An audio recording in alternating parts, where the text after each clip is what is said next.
విర్రవీగుతున్న దుష్టత్వము. ఆ విర్రవీగుతున్న దుష్టత్వాన్ని మనం తగ్గించుకోవాలంటే మందు మాత్రం ఆయన వాక్యం మాత్రమే.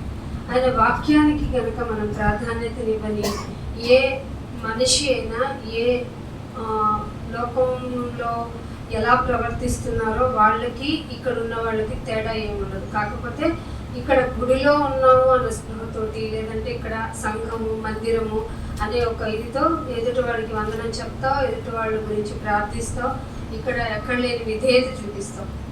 వన్స్ మనం ఈ గోడలు దాటి అటు వెళ్ళిపోయాము అంటే మనలో అసలు రూపం వచ్చేస్తూ ఉంటుంది. దాని ద్వారా మనల్ని మనం ఏం చేసుకుంటాం అంటే, నేను గుడికి వెళ్ళొచ్చాను కాబట్టి పవిత్రుణ్ణి అనుకుంటాం, గుడికి వెళ్ళాను కాబట్టి మంచోడిని అనుకుంటాం. కానీ ఇక్కడ ఉండి నువ్వు ఎలా అయితే లోకపరంగా మనసులో ఉండి మనసులో నీ ఆలోచనలు పెట్టుకొని ఇక్కడ ప్రవర్తించడం చూసావో, అక్కడ బయట ఉండి మందిరానికి రాకుండా అయ్యో దేవుడంట అని భయము కలిగి కొంచెం వాళ్ళ ప్రవర్తన మార్చుకోవడానికి ఆలోచన చేస్తున్నారో వాళ్ళ మీద దేవుడి దృష్టి ఎక్కువ ఉంచుతాడు. అర్థమవుతుందా మీకు? సో ఇక్కడ ఉన్నప్పుడు తగు జాగ్రత్త చాలా అవసరం. ఎందుకంటే మంట ఎక్కడన్నా ఉంది అంటే, అరే మంట చాలా ఎక్కువగా వస్తుంది, జాగ్రత్తగా ఉండండి అంటాడు దేవుడు. ఆ దేవుడు ఎందుకంటాడు? ఆయన మాట అగ్ని వంటిది. సో అగ్ని దగ్గర చాలా జాగ్రత్తగా ఉండాలి.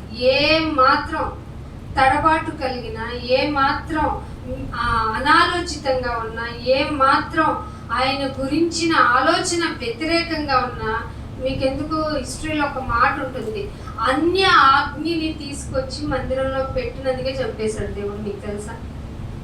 ఆయన చెప్పని, ఆయన ఆజ్ఞాపించని ఏదో ఒకటి అగ్నే కదా మందసం దగ్గర వెలిగించడానికి ఏదైతే ఏమైంది అనే ఆ మనసును చూసి దేవుడు చంపి పడేశాడు. ఇప్పుడున్నది కృపాకాలం కాబట్టి నీ ఇష్టం వచ్చినట్టు జరుగుతోంది. సో ఇక్కడికి రాబడిన తర్వాత, ఇక్కడికి వచ్చిన తర్వాత మిమ్మల్ని మీరు జాగ్రత్తగా చూసుకోండి అంది బైబిల్.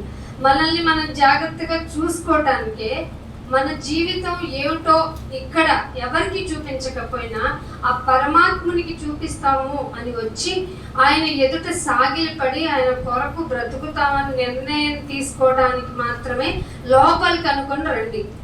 లేదంటే దయచేసి చెప్తున్నాను, మీరు ఇక్కడ లోకంలో ఒక అడుగు బయట ఒక అడుగు మీ ఇష్టానుసారంగా ప్రవర్తించి మందిరంలోకి వస్తే మిమ్మల్ని దేవుడు ఒప్పుకోడు. అఫ్ కోర్స్ మీరు నన్ను ఒప్పుకోరు, నాకు తెలుసు. ఎందుకంటే నేను చెప్తుంది దేవుని మాట కాబట్టి మీకు ఇష్టం ఉండదు.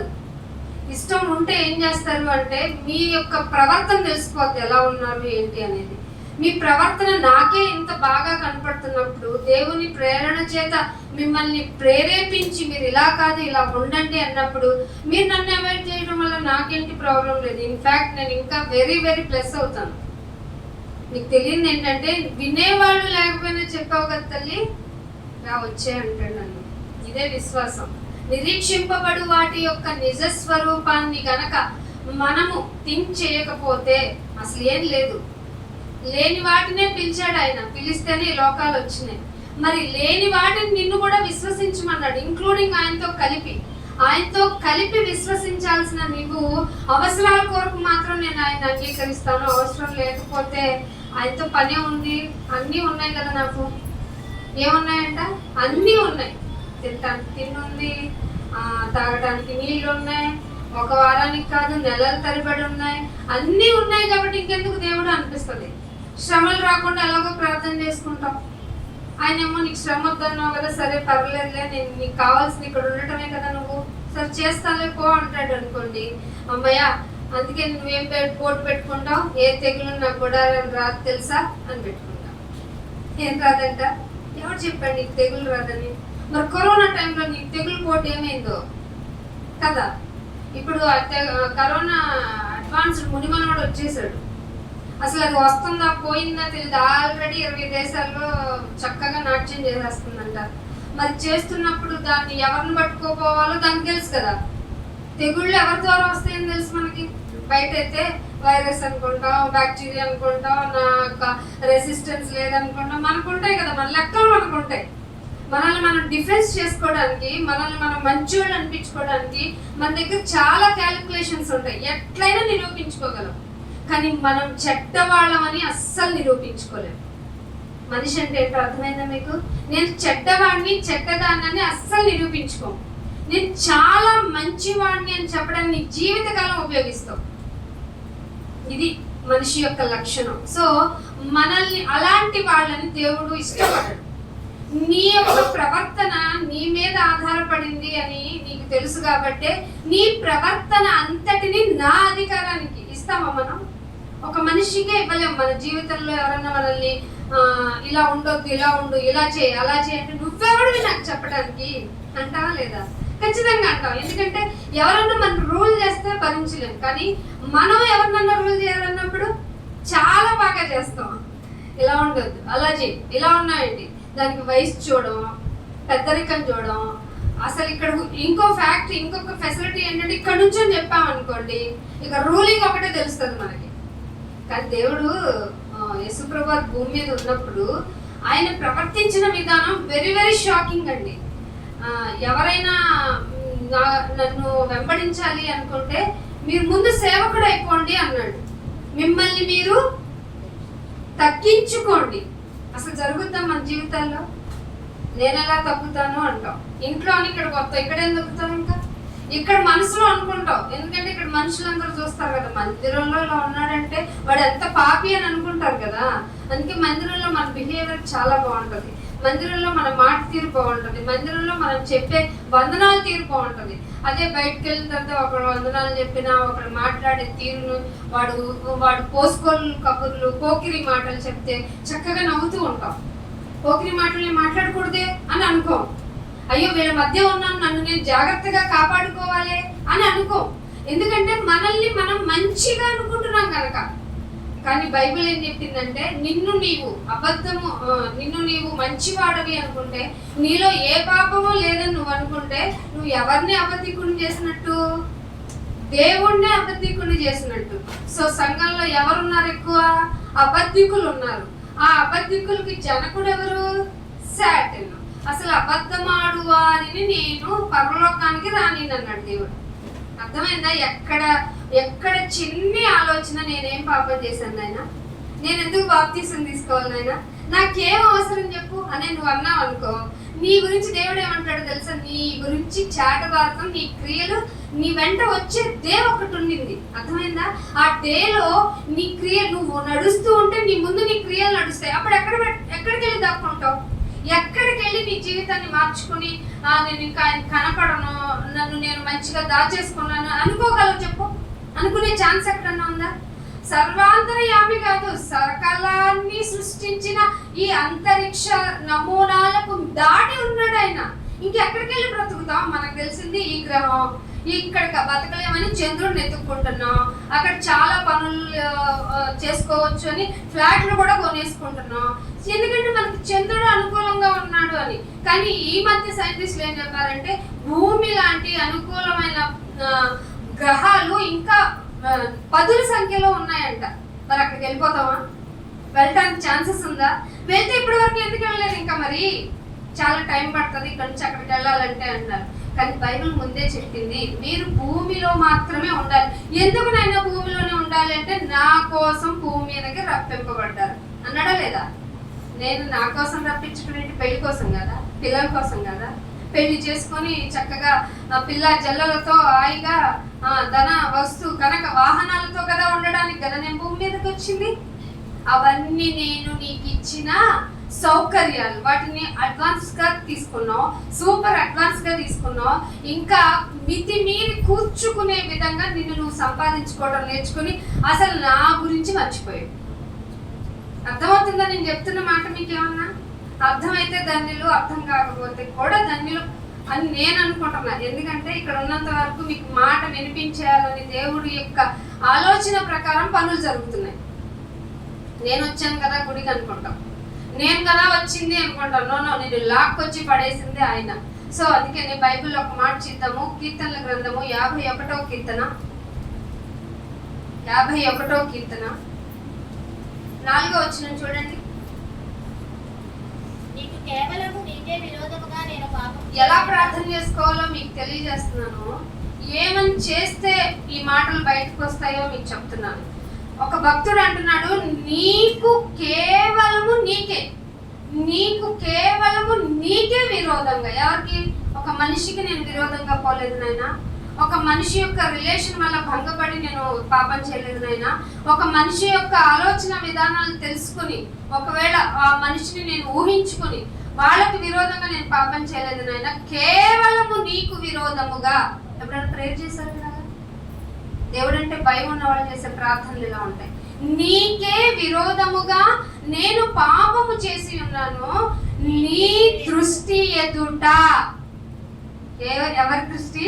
దేవుని దృష్టికి. ఇప్పుడు మనం ఆలోచించుకోవాలని ఏంటంటే, నువ్వు మంచి చేస్తున్నావా, చెడు చేస్తున్నావా, నమ్మకంగా ఉన్నావా, యథార్థంగా ఉన్నావా, అసలు ఏ విధంగా ప్రవర్తిస్తున్నావు అనేది మనుషుల దృష్టి ప్రకారంగా చేయకు.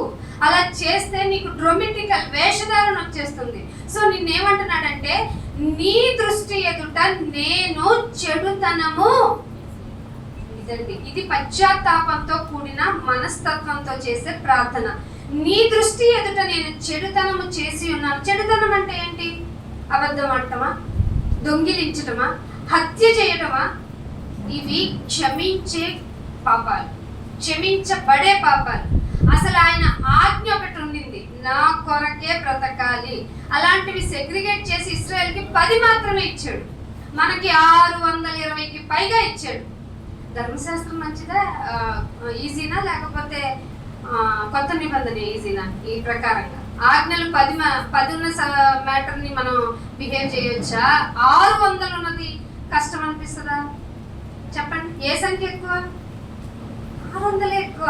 సో ధర్మశాస్త్రం చాలా ఈజీనే ఈ ప్రకారం. కానీ 600 అన్నాడు అంటే కదిలినా, మెదిలినా, చూసినా, పడుకున్నా, లేచినా, థింక్ చేసిన తలంపులు చూస్తానన్నాడు. చూసారు, అక్కడ మాత్రం వెరీ వెరీ డేంజరస్. మీ ధర్మశాస్త్రం జస్ట్ దృష్టాంతములకే అని ఉంది కాబట్టి బతికిపోయాం, కానీ మీరు ధర్మశాస్త్రానికి కనుక ఫాలో అవ్వకపోతే మరణశిక్ష ఉన్నాడా? ఆ ధర్మశాస్త్రాన్ని నేను కొట్టేశాను కదా, పేపర్ లీక్ అయింది అనుకోకండి. పేపర్ టఫ్ రాబోయింది, అదే క్రొత్త నిబంధన. ఆ క్రొత్త నిబంధనలో నువ్వు ఏం చేస్తావో తెలీదు. అనుక్షణం ఆయన నిన్ను చూస్తున్నాడు. ఇక ఆ దినములలో అయితే చూచి చూడనట్లు కదా, ఆ దినములలో అయితే దేవుడు చూచి చూడనట్లు, ఈ దినముల అంతమందు అయితే మాత్రం అంతటా అందరూ మనసు మార్చుకోలేదంటే, మనసు మారినట్టు నటించి ఇక్కడికి వచ్చారంటే తీర్పు, అధిక తీర్పు, మరి కఠినమైన తీర్పు. దేన్ని నువ్వు కోరుకుంటున్నావో ఇక్కడే నీ బతుకు చెప్పేస్తుంది. అందుకే అంటున్నాడు, నేను నీ దృష్టి ఎదుట నేను చెడుతనము చేసి ఉన్నాను. సో నువ్వు ఆజ్ఞ ఇచ్చావు. ఏ ఆజ్ఞ ఇచ్చాడు? నీ బుక్ పట్టరా అని చెప్పి ఆజ్ఞనిచ్చాడే అనుకో. అప్పుడు చూస్తే నీవే నీతిమంతుడిగా ఉన్నావేంటికైనా. నా బుక్ తెరిస్తే క్షణం టు క్షణం నేను చేసిన పని ఏంటి, ఆ పనికి ముందు వచ్చిన తలంపు ఏంటి, ఆ తలంపుకు నేను వేసిన పునాదులు ఏంటి అని ఆ బుక్ తెరిశాడు అనుకోండి, ఏంటి పరిస్థితి? ఇదే కదా జరిగేది. మరి న్యాయపీఠం మీద ప్రత్యక్షమైనప్పుడు మనం అక్కడ నువ్వు ప్రత్యక్షం అవుతావు అంటే ఎవరో తీసుకొచ్చి పెడతారో, నీ అంతకు నువ్వు వెళ్తావా? ఎవరో ఆజ్ఞ ఇస్తే నువ్వు అక్కడికి వస్తావు. నీకు అంతా దైవాధీనం అనేది అప్పుడు తెలుస్తుంది. అప్పుడు ప్రత్యక్షం కావలసిన పరిస్థితి వచ్చినప్పుడు సెకండ్ టు సెకండ్ నీకు ఇవ్వబడి, ఇప్పుడు 50, 60, 70 సంవత్సరాలు, 40 సంవత్సరాలు, 30 సంవత్సరాలు, అసలు 10 సంవత్సరాల నుంచి ఆయన కౌంట్ చేసుకుంటే నువ్వు తలచిన తలంపేంటి, నువ్వు ప్రవర్తించిన తీరేంటి, నీకెన్ని చెప్పినా మారని నీ బ్రతుకేంటి, వీటికి నీ ఎక్స్ప్లెనేషన్ ఏంటి అడిగితే ఏం చెప్తావు? ఏం చెప్పావు? మౌనంగా ఉంటావు. నువ్వు చెప్పొద్దునైనా వెళ్ళాల్సిన దారేంటో నాకు తెలిసిపోయింది అంటావు, కానీ వెళ్ళలేని పరిస్థితి, చూడలేని పరిస్థితి. అక్కడ ఘోష ఎలా ఉందంట నరకంలో, ఆత్మల ఘోష. ఎందుకు మా పోటీ వాడివై వచ్చావు అని ఆక్రందన అక్కడ వినపడుతుంటే, ఇక్కడ మాత్రం మనం జోగుతూనే ఉంటాం. ఇవ్వబడిన టైంని వినియోగించుకో. ఇక్కడికి నువ్వు రావాలంటే నిన్ను ఎన్ని విధాలుగా ఆయన పోషించాడు, ఎన్ని విధాలుగా నిన్ను కాపాడాడు, ఎన్ని విధాలుగా నీకు ఆరోగ్యాన్ని కలగజేశాడు. ఏం చేస్తే నువ్వు హ్యాపీగా ఉన్నావు, కన్వీనెంట్గా ఉన్నావు. ఇంత కన్వీనెంట్ పెట్టుకొని నువ్వేం చేస్తావు తెలుసా? ఇక్కడ ముందు రావనంటావు, వచ్చినా ఏం చేస్తావు? ఆయన మాటల్ని హృదయంలో ఉంచుకొని అంటావు. ఉంచుకున్నా ఏమంటావు? గ్రహించనంటావు, గ్రహించిన ఏమంటావు, అస్సలు పాటించనంటావు. చెప్పు మరి శిక్షించాలో వద్దా? ఎంతసేపు శిక్ష గురించే మాట్లాడుతున్నావు ఏంటని అనకండి. దేవుడు చెప్పిందే అది, వినని వానికి శిక్ష, నమ్మిన వానికి రక్షణ. అంతే కదా, సింపుల్, వన్ వర్డ్ ఆన్సర్. దాన్ని ఎక్స్ప్లెయిన్ చేయడానికి సంవత్సరంలో 52 ఆదివారాల్లో మీరు వచ్చి మీట్ అవ్వండి అని చెప్పాడు దేవుడు. మిమ్మల్ని మీరు పరీక్షించుకోండి అని చెప్పారు.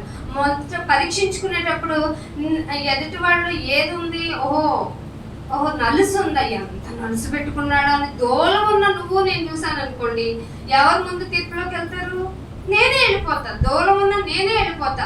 సో నలుసుగా ఉన్న వాడిని కౌంట్ చేయకండి. అందుకే బైబిల్ ఏమంది, నిన్ను నీవే పరీక్షించుకో. సో ధన్యత ఇది, మనం ఇక్కడికి వచ్చాము అంటే ఆయన ఇచ్చిన ధన్యత. ఆ బ్లెస్సింగ్ ని మనం వినియోగించుకుంటూ ఆయన కొరకు బ్రతకడానికి నేర్చుకున్నాం. అందుకే నువ్వు ఆజ్ఞ ఇచ్చినప్పుడు నీతిమంతుడుగా కనపడతావు. ఇంకా తీర్పు తీర్చేస్తానంటే నీలో ఏ కల్మషము కనపడదు, నీవు నిర్మలుడవి. ఎందుకంటే నా తప్పుల్ని ఏ టు జెడ్ నువ్వు చెప్పగలవు, మనుషులు అయితే చెప్తారా? మొన్న ఈ మధ్య 9 మంది పోలీసులకి చేశారు కదా, ఏం చేశారు? ఉరిశిక్ష వేస్తారు.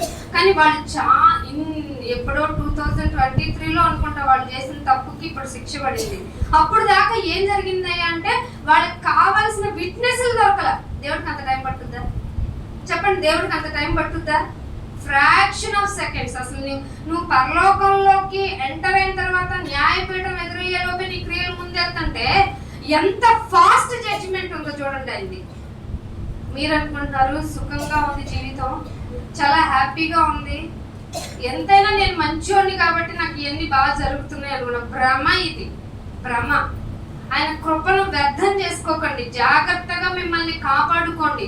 రాబోయే పరిస్థితులు మరింత కఠినమయ్యే పరిస్థితులు వచ్చినా మీ విశ్వాసం తొనకుండా పెనకుండా ఉండాలి అంటే మీరు ఆయన యొక్క సత్యంలో మీరు స్తంభాలుగా నిలబడకపోతే మీ విశ్వాసం ఎక్కడ ఉంటుందో తెలుసా? రాత్రి చెప్పాను కదా, ఉమనేన్ లాగా, అలెగ్జాండర్ లాగా. రాత్రి in the sense Thursday Friday చెప్పిన మాటల్లో ఎలా ఉన్నారంటే వాళ్ళు అసలు పునరుద్ధానమే లేదు కదా.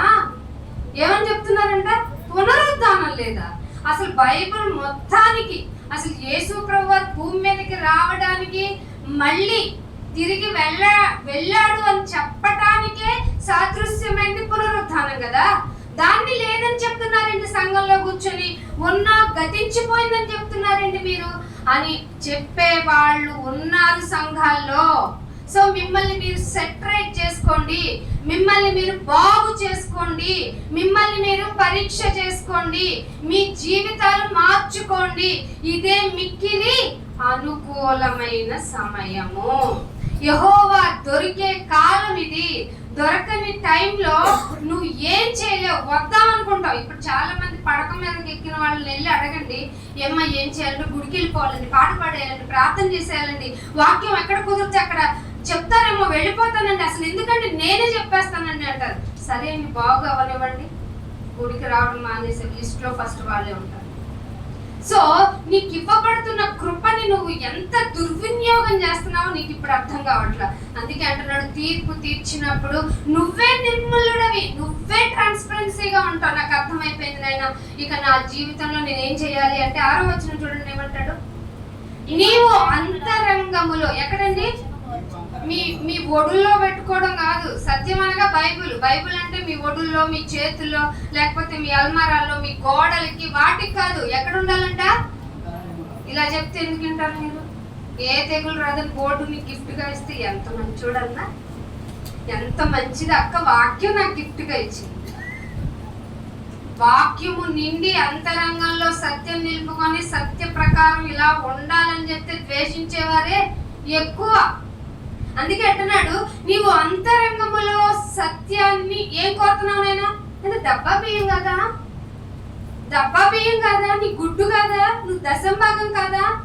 అంతరంగములో వాక్యాన్ని కోరుతున్నాడు ఆయన. ఏం కోరుతావు నాయన నువ్వంటే? నీ మనసు కావాలి. ఇస్తావా? నా వల్ల కాదు. ఎక్కడుంది అది? అమ్మాయికి ఇచ్చా, అబ్బాయికి ఇచ్చా, డబ్బుకి ఇచ్చా, బంగారానికి ఇచ్చా, ఇంకా దేనికి? కొంతమందికి వ్యాపకాలండి, ఆ వ్యాపకాలను చూస్తే అసహ్యం వేస్తుంది. ఎంత అసహ్యం, మనకే అంత అసహ్యంగా ఉంది అంటే దేవుడికి, పరమదేవుడికి ఇంకెలా ఉంటది? అంతరంగములో సత్యాన్ని కోరుతున్నాడు. నీ ఇక్కడ అటెండెన్స్ ఎంత ప్రాముఖ్యమని కాపరి గారు అనుకుంటున్నారో అంతకంటే 100 రెట్లు ఎక్కువగా అంతరంగములో సత్యంగా ఉండాలి నువ్వు అని దేవుడు కోరుకుంటున్నాడు. పాస్టర్ గారు ఏమంటారు, నువ్వు ఇక్కడికి వస్తే వాక్యం వింటావు, వాక్యం వింటే నీ మనసు మారుద్ది, మనసు మారితే నీ ప్రవర్తన మారుతుంది. ఇక నేను చెప్పక్కర్లేదు కాబట్టి ముందు నువ్వు ఇక్కడికి రా అంటారు. కానీ నువ్వేం చెప్తే ఇక్కడికి రా, తీసుకురావడం ఎంత కష్టం. గుర్రాన్ని ఎక్కడి వరకు తెస్తారట, ఎక్కడి వరకు? నీటి వరకే కదా, నీటి గుంట వరకు లాక్కొచ్చారు. ఇప్పుడు నీళ్ళు తాగాల వద్దా అనేది ఎవరికి? గుర్రానికే. మరి వాక్యం వరకు, గుమ్మ వరకు నేను లాక్కొచ్చి ఇక్కడ బట్టి కూర్చోబెట్టి సకలంగా నీకు ఫెసిలిటబుల్ గా చేసి కూర్చుండబెట్టిన తర్వాత నువ్వేం చేయాలి? ఆవలిస్తూ నిద్రపోవాలా కదా? అస్సలు అవ్వచ్చాలి. అలా చూసారనుకోండి, ఏమనుకుంటాడు ఆయన, ఎంత కష్టపడి ఇన్నరే పెట్టి చేశాను, వీళ్ళేంటి ఇక్కడికి వచ్చి ప్రశాంతంగా. అంటే వీళ్ళ మనసులో దేవుడి గురించి భయం లేదా? లేదు. మీకు దేవుని గురించి భయమే లేని వాళ్ళు సంఘాల్లో ఉన్నారు.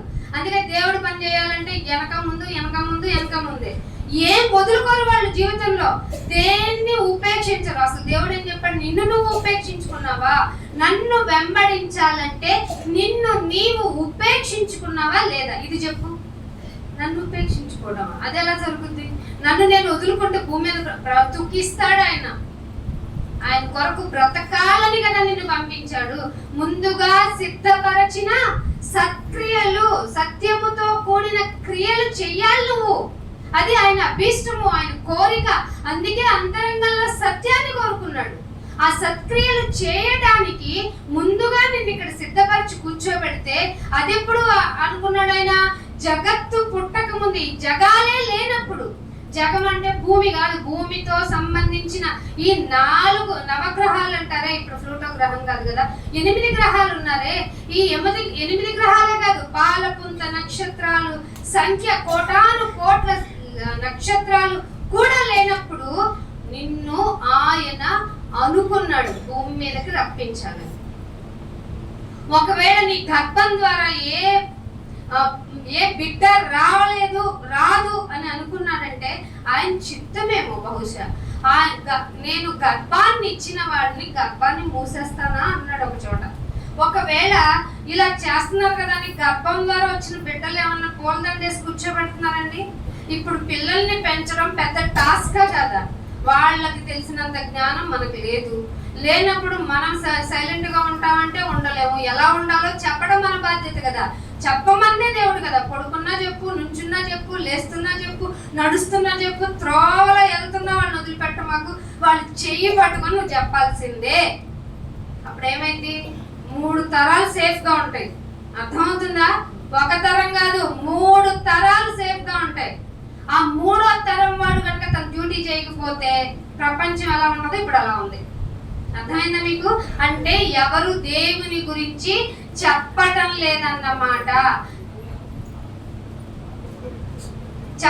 లేదన్నమాట. సో మన జీవితం మనం మార్చుకోవాలి అంటే మన లెక్కలు మనం చూసుకోవాలి. ఎలా దేవుని కోసం బ్రతుకుతున్నాం, ఏ విధంగా దేవుని కోసం బ్రతుకుతున్నాం, అసలు బ్రతికే విధానం ఆయన గురించి ఉందా లేదని పరీక్షించుకోవడానికి దేవుడిచ్చిన సమయం ఇది. అందుకే అంటున్నాడు, అంతరంగంలో సత్యాన్ని కోరుకుంటున్నావు, సో నాకు జ్ఞానాన్ని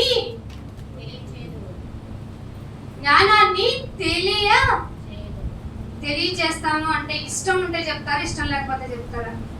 జ్ఞానాన్ని ఇస్తాను అన్నాడు అంటే నీకు ఇష్టమైనట్టు, ఆయనకి ఇష్టమైనట్టు మనం బ్రతుకుంటే చెప్తాడా, లేకపోతే చెప్పరా?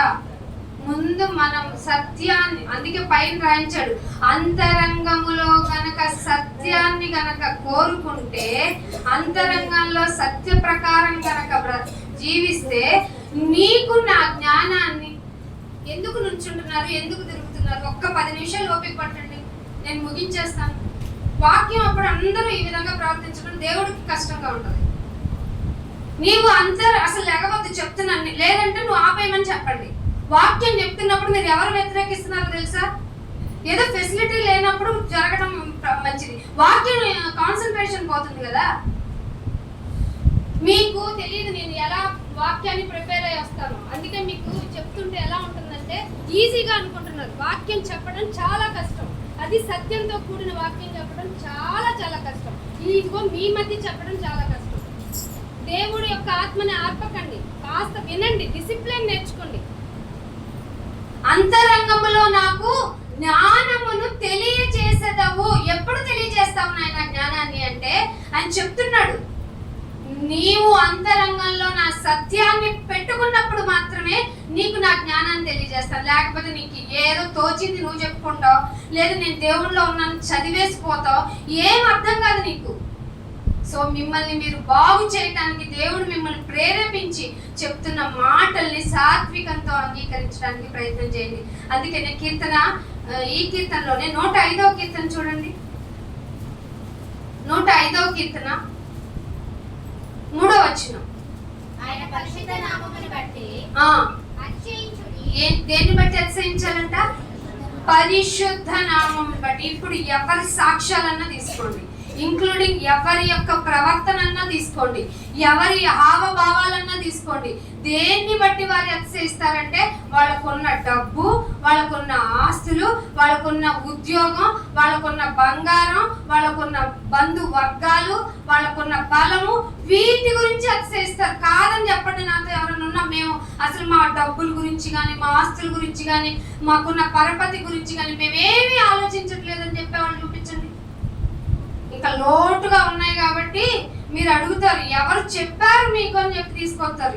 ఈ డైరీ ఇంతటితో ముగిస్తున్నాను కాబట్టి చెప్పక తప్పటం లేదు. ఈ పాంప్లెట్ ఏంటండి? ఈ పాంప్లెట్ ఏంటండి? పరలోకానికి తీసుకెళ్తాయా? ఈ పాంప్లెట్ లో చూడండి, ఇవి మన దగ్గరికి వచ్చినప్పుడు మనం వాళ్ళని క్వశ్చన్ చేయాలా లేదా? ఎవరు చెప్పారంటే దేవుడే చెప్పాడు. నీకు ఉద్యోగం, అసలు నన్ను నమ్ముకున్నావంటే లోకం నిన్ను ద్వేషిస్తుంది అని చెప్పాడు. మరి ఉద్యోగం రాదని చెప్పాడని చెప్తున్నాడు.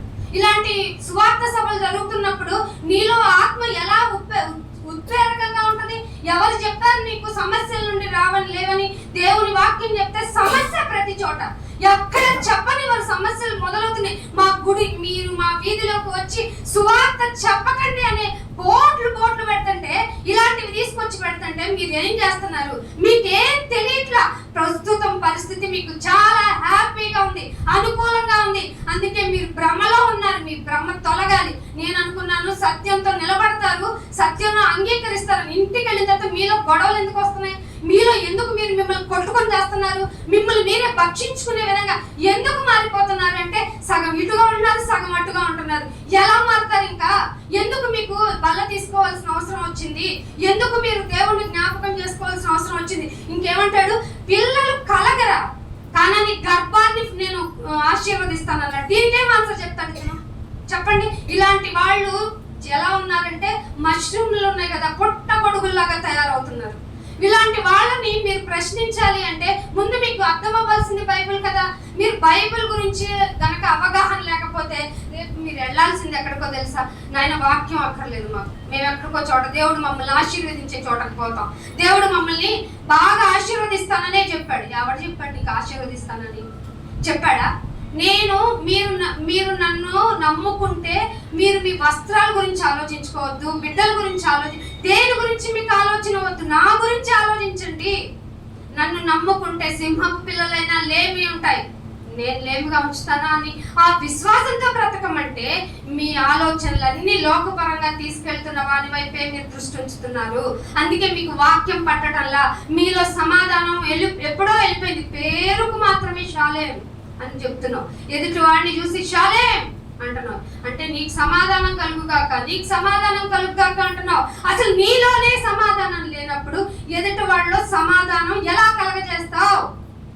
ఇది దేవుడి తరపు నుంచి నేను అడుగుతున్నాను. నీలో లేదు సమాధానం, నీలో లేదు ప్రేమ, నీలో లేదు కరుణ, నీలో ఏది లేనప్పుడు దేవుని గురించి ఎలా మాట్లాడతావు? దేవుణ్ణి నమ్ముకున్నానని ఎలా చూపెడతావు లోకానికి? నీ మాటే కదా ఆయుధం.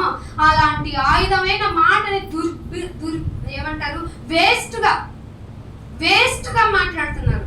వేస్ట్ గా మాట్లాడి ఆయన దృష్టిలో మరింత తీర్పుకు లోనయ్యేవారుగా ఉంటున్నారు. దయచేసి మీరు వాక్యం వినేవాళ్ళని జాగ్రత్తగా చూసుకోండి. మీకు అంత్య దినంలో వాక్యం చెప్పేవాళ్ళు కావాలి. వాక్యం చెప్పేవాళ్ళు కావాలంటే మిమ్మల్ని ఆత్మీయంగా నడిపిస్తారు. వాళ్ళకి మీకు నీళ్లు లేకపోయినా ఆ ఇశ్రాయేలు కొనిగినట్టు కొనరు. నాయన నాకు దాహం అవుతుందంటే ఈ లోకస్తుల కంటే ముందు ఎవరికి తెలుసు? నీకు తెలుసు కదా. నాకు దొరకట్లేదు అంటే కారణం నీకు తెలిసే జరుగుతుంది కదా. ఆఫ్టర్ ఆల్ వాటర్ గురించి నీకు ఇట్లాంటి ఆలోచన ఉండి తీరితే ఇక లోకంలో ఏ లోటు కలిగినా దేవుడు అనుకుంటే ఇస్తాడు కదా. అనుకోకపోతే నాకేంటి? దేవుడు అనుకోకపోతే ఆయన ఇష్టం కదా. ప్రతిదీ ఆయన చిత్తానుసారంగా జరుగుతున్నప్పుడు ఆయన ప్రకారంగా నేను బ్రతుకుతాను అని ఆయనకి తెలిసినప్పుడు అన్ని ఆయన చేసి పెడతారు కదా. ఇది కదా నిరీక్షింపబడు వాటి యొక్క నిజ స్వరూపపు ఆత్మ లక్షణం. అందుకే అంటున్నాడు ఆయన సన్నిధిని 3వ వచనం చూడండి. పరిశుద్ధ నామమును బట్టి అతిశయించుడి. యెహోవాను వెదుకువారు ఎక్కడ సంతోషిస్తారట? హృదయములో సంతోషిస్తారు. ఇది బయటకు కనపడుతుందా? చాలా మంది బయట నుండి సంతోషిస్తున్నారు, బయట నుండి అతిశయిస్తున్నారు. అందుకనే వాళ్ళ హృదయం హ్యాపీగా లేదు. ఇక్కడికి వచ్చినప్పుడు వాళ్ళ హృదయం ఇష్టపడదు వాక్యాన్ని. తొందరగా వెళ్ళిపోవాలి, తొందర బయట చేయలే తొందర. వనభోజనాలు, విందు భోజనాలకు, పెళ్లిళ్ళకో, పేరెంట్ తొందర కానీ అంటామా? కూర్చొని కుర్చీలు వేసుకొని మళ్ళీ సోది చెప్పుకుంటూ ఉంటాం. అదే దేవుని విషయానికి వచ్చేటప్పటికి మళ్ళీ ఎక్కడలేని తొందర వస్తాయి, ఎక్కడలేని పనులు గుర్తొస్తాయి. అందుకే అంటున్నాడు నీవు యెహోవాను వెదుకువారు హృదయంలో మాత్రమే సంతోషిస్తారు. అందుకని 7వ వచనంలో ఏమంటున్నాడు చూడండి. 7వ వచనంలో ఆయన మన దేవుడైన యెహోవా ఆయన తీర్పులు భూమి అందంతటా జరుగు. అది ఇంపార్టెంట్. ఇంకా జరుగుతూనే ఉన్నాయి.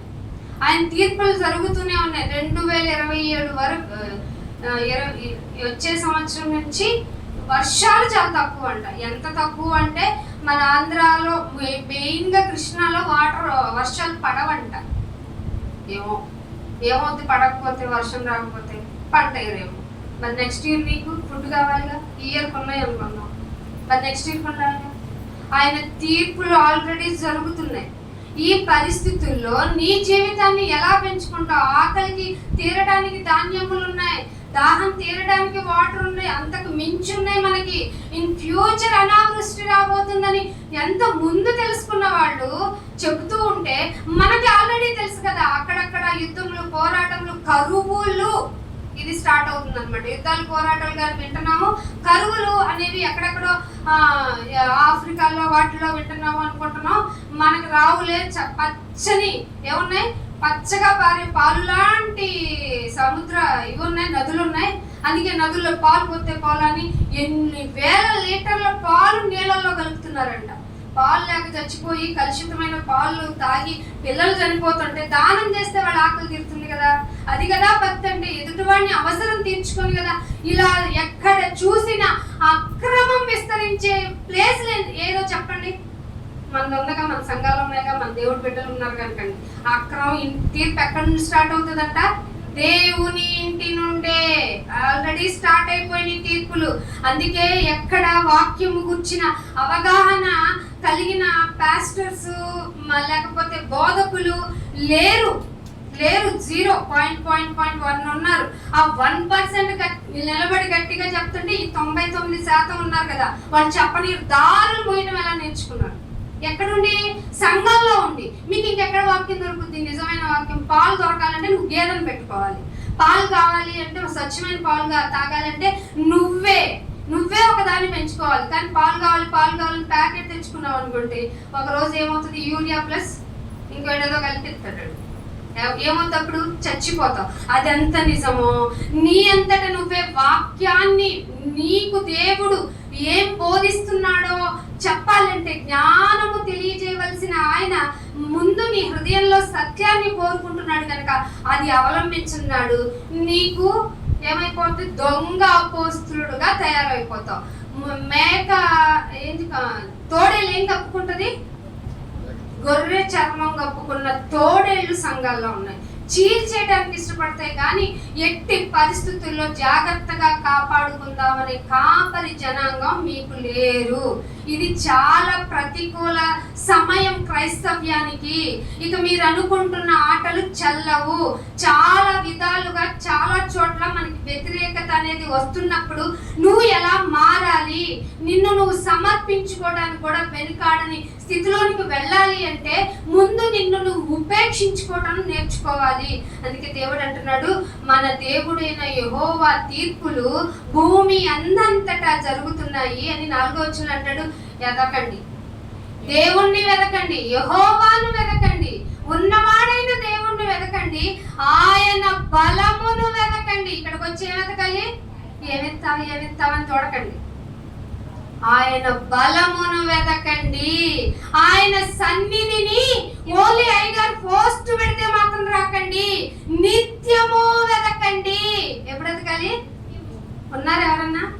ఎవ్వరు లేరు. నువ్వు ఎందుకు రాలేదమ్మా? సంవత్సరం అయింది బాప్తీసం తీసుకొని. ఎందుకు అప్పుడే ఆ రోజు చాలా ఏడ్ చేసావు, నేను దేవుడి కోసం సమర్పించుకుంటున్నాను. చూసావు సాతాన్ని ఎలా తీసుకెళ్ళిపోయిందో లోకంలోకి. సంవత్సరం తిరిగే లోపం మార్చేస్తుంది, దానికి షార్ట్ పీరియడ్ చాలు. ఇలా అన్నామనుకో, రామయ్య గారు అయ్యగారికి ఏమైనా బ్లాక్ మెయిల్ చేస్తారేమో, అయ్యగారు భయపడతారేమో.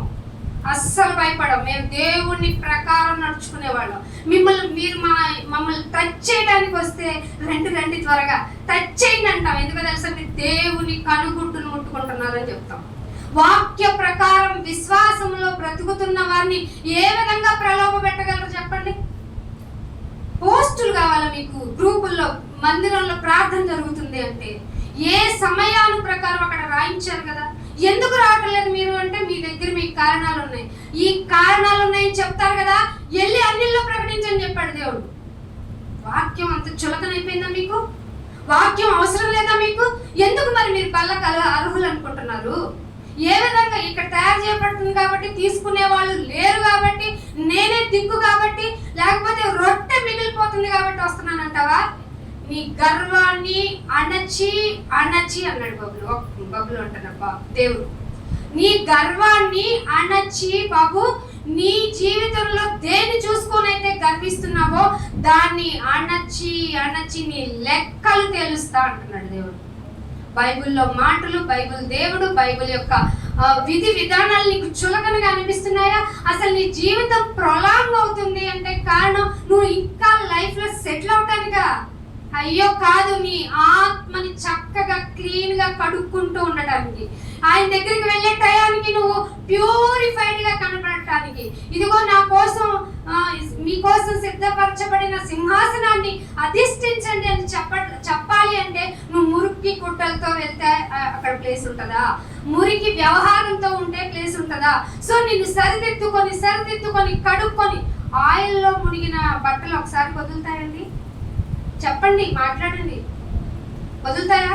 ఉతకాలి, మళ్ళీ ఉతకాలి. ఆఫ్టర్ ఆల్ ఈ లోకంలో ఉన్న ఆయిల్ పడిన మురికి జిడ్డు కలిగిన బట్టలు ఒకసారికే ఉతకితే పోనప్పుడు నీ జీవితం పరమ జిడ్డు భూమి అని చెప్పింది. దానిలో కడుక్కోవాలంటే ఎంత టైం ఇవ్వాలో ఆయనకి తెలుసు. అందుకే నువ్వు నేను భూమి మీద ఉన్నాం. వచ్చిన ప్రతిసారి నీ పాపం నిన్ను గుర్తు చేస్తే ఏడ్చి కన్నా నేను నా నిమిత్తం కాదు, అయ్యో ఇంత ఘోరంగా నేను పాపం చేశానా, నన్ను కరుణించి మళ్ళీ లాక్కొచ్చి ఇక్కడ కూర్చోబెట్టావా? అందుకే నీకు ఉపమానం చెప్పించాడు. చిన్న కుమారుడు ఎలా వెళ్ళిపోయాడు? పందుల దగ్గర తినటానికైనా వెనకాడని స్థితిలో ఆ మురికి వస్త్రాలతో ఉంటే దూరం నుండి చూశాడంట తండ్రి. మనం ఎవరైనా దూరం నుండి చూస్తే మనం సెటరేట్ అయిపోతాం. వాళ్ళు చూస్తే వందనాలు చెప్పాలి, ఎందుకు వచ్చింది వాళ్ళు, వాళ్ళు చూస్తే నవ్వాలి, ఎందుకు వచ్చింది వాళ్ళు. కానీ నిజమైన ప్రేమ ఉంటే దూరం నుండి చూశారంటే పరిగెత్తుకుంటూ ముందు వెళ్ళి ఆలింగనం చేసుకున్నాడంట. మురికి గుర్తు రాలేదా తండ్రికి? అతని వ్యవహార శైలి గుర్తు రాలేదా? చిచి ఎన్ని రోజులైందా స్నానం చేసి అనుకోలేదా? ప్రేమ అవన్నీ చూడు, దేవుడు చూపించింది ఇదే. సో అటువంటి ప్రేమని నువ్వు గనక అనుభవించుంటే ఆయన్నే కావాలి నా జీవితంలో, ఇంకెవ్వరు వద్దు అంటాం. కానీ లోకంలో నీవు ఇటొక అడుగు అటొక అడుగు అలా ఒకలాగా ఇలా ఒకలాగా ఉంటే ఇంటికి వెళ్ళి తిట్టుకొని తన్నుకొని ఏదో ఒక రోజు బయటకు వచ్చేస్తారు మీరు. ఏదో ఒక రోజు బయటకు వస్తారు. ఎలా వస్తారో తెలుసా? అసలు నేను చేయబో ప్రార్థన కీర్తన అంటావు, ఎందుకు నేను నన్ను ఇలా ప్రార్థనతో క్రమశిక్షణలో ఉంచు, నేను ఉండను పో. ఒక రోజు మీలో మీ వాడు బయటకు వచ్చి అనేస్తాడు. అందుకే నిన్ను అణచాలి. నిన్ను అణచకపోతే మాట వినవు. నిన్ను అణచాలంటే ఈ లోకపు ప్రేమ కానీ, ఈ లోకపు సెక్షన్స్ కానీ పని చేయవు. కత్తి కర్ర ఏది పని చేయదు. ఆయన మాటే నీకు ఔషధం. నీవు గనక ఆ మాటని ఔషధంగా తింటే ఈ జబ్బు నయమైపోయింది అని ఎవరికైనా ఇద్దాము అని అనిపించటమే హృదయంలో మండటం. ఆయన వాక్యాలు నీకు బోధపడినప్పుడు నీ హృదయం మండలేదా? విన్నాం కదా మొన్న నైట్.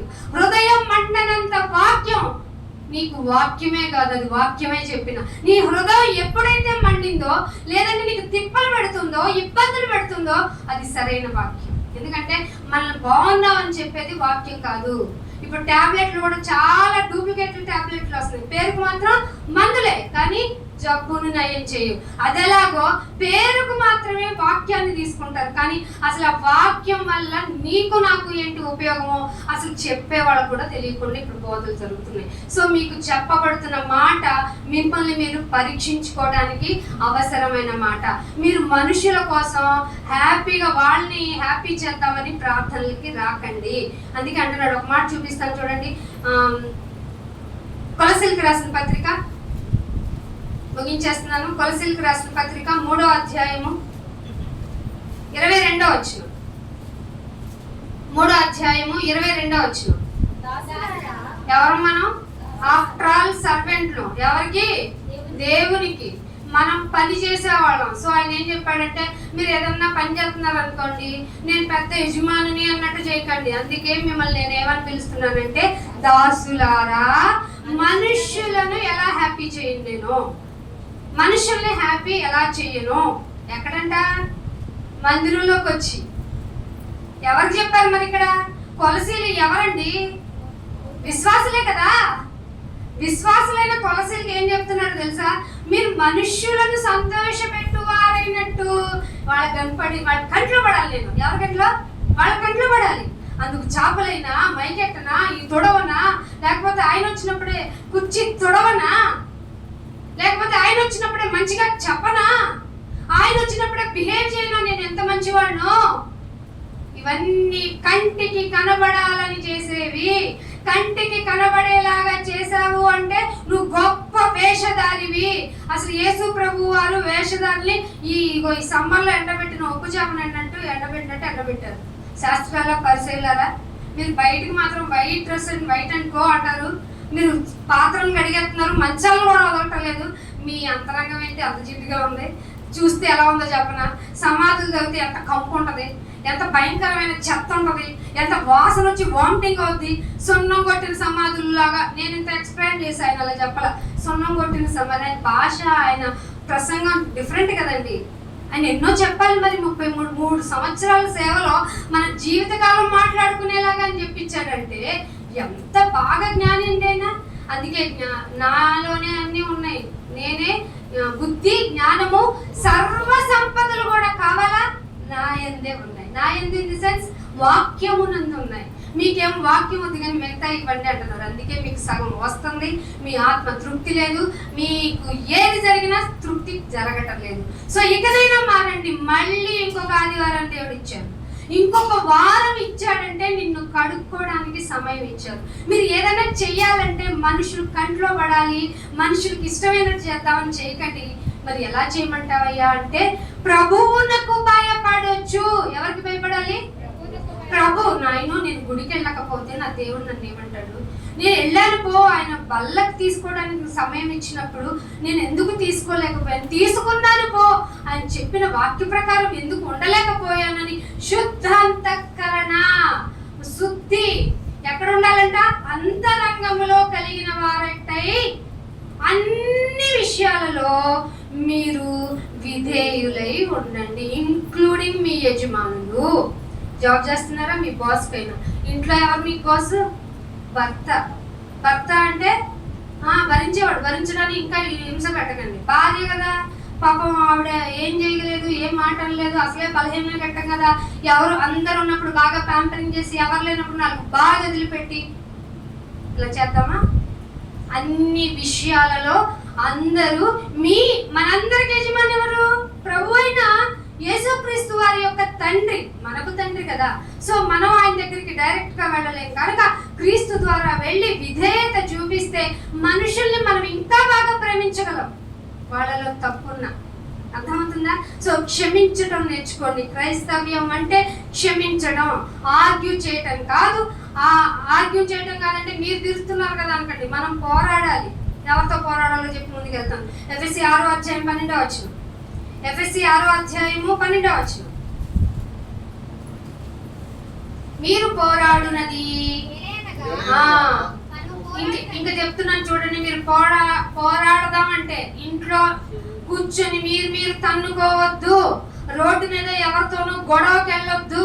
అసలు మీకు ఈ ఎదురుగా కనిపించే మనుషులు ఎవ్వరు పోరాడు మనస్తత్వం కలిగిన వారు కాదు. మీరు ఇది జ్ఞాపకం చేసుకుంటే ముందు మీకు పోట్లాడాలి, వాళ్ళ సంగతి ఏంటో తేల్చాలన్న మనస్తత్వమే రాదు. మీరు పోరాడునది శరీరులతో కాదమ్మా, నిద్రపోతున్నమ్మా ఇను, శరీరులతో కాదు. మనం ఎవరితో పోరాడాలి అంటే ప్రధానులు ఉన్నారు.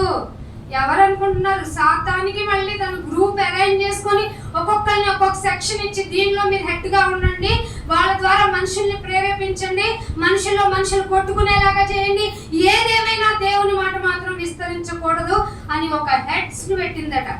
ప్రధానులతోనూ అధికారులతోనూ. ఏ అధికారులు? ఏ అధికారిని అయితే లోపరుచుకుని సెక్షన్స్ క్రియేట్ చేసిందో ఆ అధికారిని మీరేమనొద్దు. అది ఏర్పరిచిన అధికారి వేరే ఉన్నారు, దాంతో పోరాడండి. శరీరులతో పోరాడద్దు అన్నాడంటే ఏంతో పోరాడాలని? ఆత్మతో పోరాడాలి. ఏ ఆత్మది? దురాత్మ. దురాత్మకున్న సైన్యం ఏమిటి? ప్రధానులు, అధికారులు, ప్రస్తుత అంధకార సంబంధులకు లోకంలో ఉండే నాదులు. వాళ్ళు నాదులు అంటే తండ్రిలాగా పిలువబడుతున్నారు, పెద్దలాగా పిలువబడుతున్నారు, అధికారులాగా పిలువబడుతున్నారు. వారితోనూ అసలు మీకు టోటల్ గా చెప్తున్నా, మీరు పోరాడాల్సింది ఆకాశ మండలమునందున్న దురాత్మల సమూహముతో, శరీరులతో కాదు. బల్ల తీసుకుంటున్నాను నేను, మీకు విజ్ఞప్తి చేస్తుంది ఇదే. మీరు శరీరులు ఎవరితో పోరాటం చేయకండి. పోరాడితే మీరే విమర్శలోనికి వెళ్తారు. మీరు పోరాడితే ఎవరితో పోరాడాలంటే ఆకాశ మండలం అందున్న దురాత్మల సమూహంతో పోరాడాలి. అంటే మీరు బల్లలో చేతులు వేస్తే తప్ప రాదు. ఎందుకు బల్లలో చేతులు వేస్తే రాదు అంటే, మీరు బల్లలో చేతులు వేస్తున్నందుకు ముందు ఏం చేయాలో తెలుసా? ఆయనను జ్ఞాపకం చేసుకోవాలి, ఆయన ఎలా పోరాడాడో తెలుసుకోవాలి. మనుషుల్ని ఏమన్నాడు? వీరేం చేస్తున్నారో ఎప్పుడన్నా వచ్చిందా నీ నోటి నుండి ఆ మాట? ఎప్పుడన్నా వచ్చిందా మీ నోటి నుండి? నేర్చుకోండి, మారండి. సో ఆయన్ని జ్ఞాపకం చేసుకుంటున్నప్పుడు ఆయన ఎలా బిహేవ్ చేశాడో తెలుసుకొని గుర్తు చేసుకొని, ఇదిగో నాయన నన్ను కూడా క్రయధనముగా నేను పెట్టుకుంటున్నాను, ఇక నుంచి నీలాగా ప్రవర్తిస్తానని రొట్టె విరిచి ఆ ద్రాక్షరసము తాగి మిమ్మల్ని మీరు పరీక్షించుకొని ప్రచురించడానికి వెళ్ళండి. లేదు మేము శరీరాలతోనే పోరాడతాము అంటే నేను చేసేదేం లేదు. మీకు చెప్పాను, పరీక్షించుకోండి, మిమ్మల్ని మీరు విమర్శించుకోండి, ఎదుటి వాళ్ళని కాదు. సో ఇటు ధన్యత మీకు అందరికీ దయచేయాలని కోరుకుంటూ నా ప్రార్థన ముగిస్తున్నాను. తండ్రి, మీకు ఎంతో వందనాలు చెల్లించుకుంటున్నాను. ఆయన మాకు ఇస్తున్న సమయం యొక్క అమూల్యమైన జీవితంలో భాగాన్ని నాయన తలుచుకుంటానికి మాకు ఇచ్చిన అవకాశాన్ని పట్టిస్తున్నాను. మేము మాకు తెలియకుండానే శరీరులతో, మా రక్త సంబంధులతో, నాయన మా చుట్టూ ఉన్న మనుషులతో పోరాడాలని నిన్నాళ్ళు అనుకున్నాం. అది జరగదు, అవసరం లేదు అని చెప్పాం. ఆకాశ మండలం ఉన్న దురాత్మల సమూహంతో పోరాడాలంటే నిన్ను జ్ఞాపకం చేసుకోవాలి, నీ బిడ్డ త్యాగాన్ని జ్ఞాపకం చేసుకోవాలి. నీ ప్రేమ ఎలా ఉందో, ఎంత మురికిగా ఉన్నా నేను నిన్ను ప్రేమిస్తున్నానని చెప్పావు. ఆ ప్రేమించే విధానాన్ని క్రియారూపకంగా నీ బిడ్డనే ఇచ్చేసి మమ్మల్ని ఎలా కాపాడుకున్నావు.